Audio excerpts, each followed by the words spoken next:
Hi, I'm Blake Bethel, and you're watching The Great Movie Review.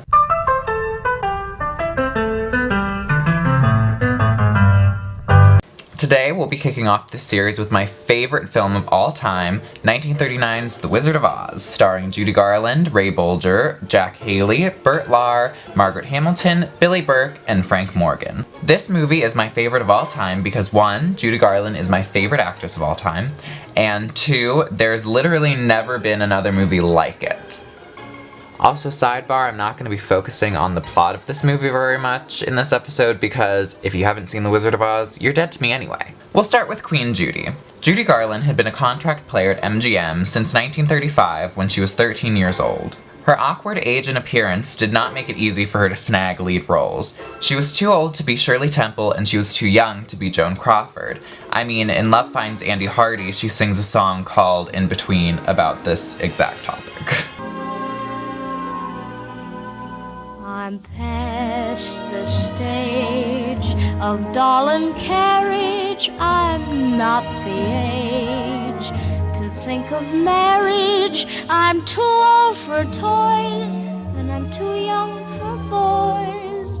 I'm just an in-between. In 1938, MGM bought the rights to The Wonderful Wizard of Oz by L. Frank Baum, with Judy in mind for the lead, Dorothy Gale. They tried to go with Shirley Temple, but the universe wanted this movie to be good. So, after Shirley was unavailable, Judy was officially cast, and the rest is history. This would go on to be her most memorable performance, and the only one that she would receive an Oscar for, the Special Juvenile Award in 1940 for her work on The Wizard of Oz and Babes in Arm in 1939. Now I want you to think of every movie you've ever seen. Now, which of those even comes close to the kind of movie that The Wizard of Oz is? None! None! None at all. None. Mm-mm. Like, I can't think of one film that is even similar to The Wizard of Oz, like, at all. Like, it's in its own category. Cause, like, think of movies that even came out that year. Like, that same year even. Like, Gone with the Wind. I mean, that's pretty epic. That's an amazing movie. It's kind of... like, if a movie was going to come close that had come out that same year, it would be Gone with the Wind. But like, Mr. Smith Goes to Washington, The Women, Stagecoach, Of Mice and Men, The Little Princess. Like, they're all kind of stereotypical classic movies. Like, you can tell that they're old and that they're from, like, the 30s or whatever. Like, when I was little, you could have told me that The Wizard of Oz had come out 5 years earlier and I would have believed you. And when I first saw The Wizard of Oz, it was 63 years old. Like, it's a film that is legitimately timeless. The music, the characters, the production design, the costumes, the story, I mean, everything is just timeless and still completely relevant. So, little history on this movie. It went through 3 directors before finally settling on Victor Fleming, and Victor Fleming just so happened to be directing the smash movie of that year, Gone with the Wind. The first director that they had hired was Richard Thorpe, and he had a vastly different vision of Oz than what it is today, like, than what we know and love from this. First of all, Dorothy was going to be blonde, because, I mean, in the book, Dorothy is not even blonde, but for some reason they're like, blonde's more attractive, blonde's more marketable, throw a blonde wig on Judy. Because that's how studio executives talked in 1939. The overall production design, but like mainly character designs and like costumes, was super different than like what we finally got. That was until interim director and Hollywood icon George Cukor came in and made everything as it should have been from the start. I mean, he gave Dorothy her iconic braids and just like fixed the entire look of the film. I mean, he saved this movie, basically. So George Cukor just kind of basically fixed the look of the film while he was director on it. He was kind of more of a creative director until they brought Victor Fleming in, and then he continued with shooting of the movie.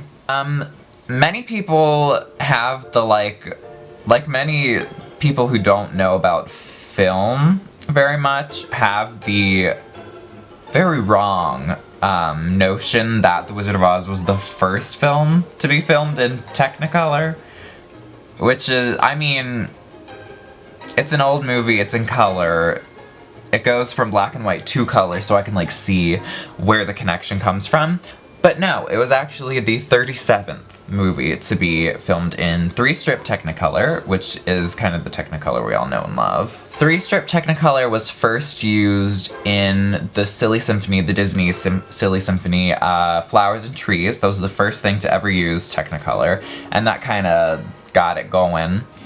Well, 3-strip Technicolor.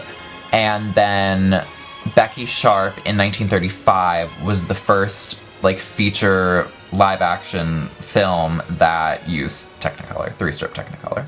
This film process also required a lot of light, since it was kind of new, which would heat the set up to, like, 100 degrees. And, like, Burt Lahr, Jack Haley, and Ray Bolger are in, like, full masks and stuff, and I mean, I can't even imagine how uncomfortable that would be. Like, Burt Lahr is in a 90-pound real lion fur suit on a 100-degree set. Like, I don't know. I couldn't even imagine. Couldn't even imagine. In that same vein, many things also went very wrong on the set of The Wizard of Oz.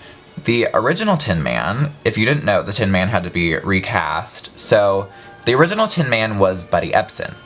And when they were doing his makeup, he was Tin Man back when Richard Thorpe was directing. So, like, scenes had been shot with him. So to get him to look silver, they used an aluminum powder makeup. I think they put, like, a white, like, grease paint base and then, like, powdered over it with aluminum powder, like, literal ground up aluminum. And so he ended up, of course, like, inhaling some of that, and it, like, coated his lungs, and it was a whole big thing, and he had to go to the hospital. And he was hospitalized, and he couldn't continue work on the film. So then they brought in Jack Haley and brought in new aluminum paste makeup so that this wouldn't happen again. Now let's talk about the iconic music from this film. Did you know that Over the Rainbow almost was not put into this movie? Over the Rainbow. Almost not put into The Wizard of Oz. I mean, I couldn't imagine a world that we would live in without that song. So the reason that it was almost cut is the studio executives thought that it slowed the movie down and that they thought it was de-glamorizing to have one of their stars sing in a barnyard. I mean, God forbid. But as fate would have it, Victor Fleming fought to keep the song in the film, and he won, thank God. Over the Rainbow would go on, obviously, to become Judy Garland's signature song that she sang, like, at any concert engagement ever that she did.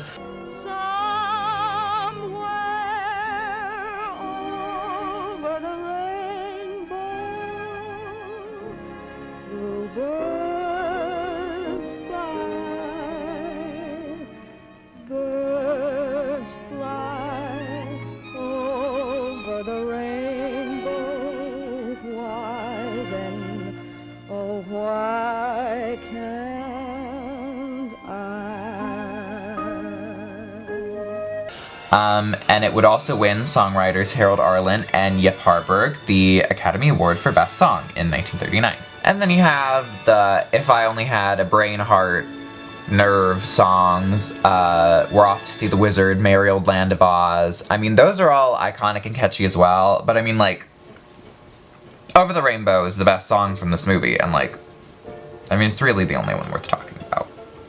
Sorry. You know the other ones, you've heard them, you don't need me to explain them to you.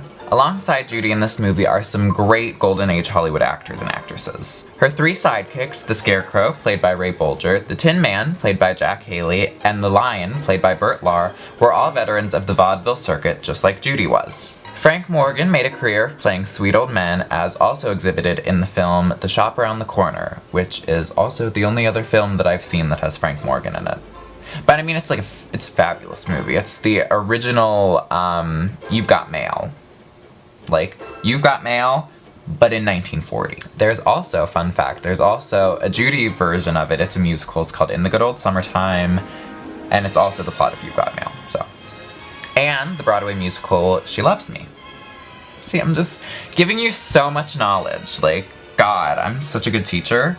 Margaret Hamilton, who plays the Wicked Witch, was a school teacher before she made it big in the movies. She may have played evil, but in real life she was actually really kind. A lot of people are, like, cite the Wicked Witch as a source of, like, childhood trauma and, like, are really scared of her, including my own parents. I mean, a lot of people of the, like, older generations for some reason, but I was never scared of the Wicked Witch for some reason. I don't know why. Because usually I'm, like, really scared of stuff like that, but, like, nope. Green, mean Wicked Witch was just fine with 5-year-old me.